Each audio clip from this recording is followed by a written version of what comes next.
Breaking news नाज़रीन अवां share कयूं पिया। सिंध के निगरान वॾे वज़ीर जस्टिस रिटायर्ड मक़बूल बाकर जो सिंध में हड़ताल ते रद्द अमल साम्हूं आयो आहे। निगरान हुकूमतूं अवाम के मसइलनि खां वाक़ुफ़ आहिनि। निगरान वॾे वज़ीर जो इहो चवणु आहे, सम्झूं था त अवाम महांगाई सबबि सख़्त परेशान आहे, असांखे अहसास आहे। निगरान वॾे वज़ीर जो इहो चवणु आहे। वफ़ाक़ी सूबाई हुकूमतूं गॾिजी अवाम खे रिलीफ ॾियण जे लाइ क़दम खणी रहियूं आहिनि।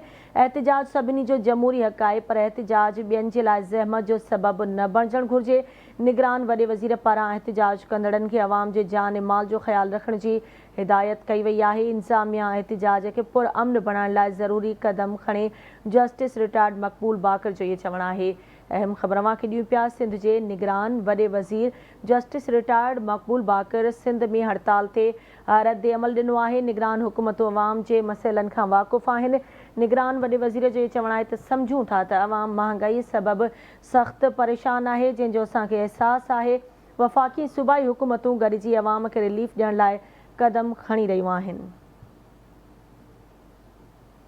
एहतिजाज सभिनी जो जमहूरी हक़ आहे, पर एहतिजाज ॿियनि जे लाइ ज़हमत जो सबबु न बणिजे।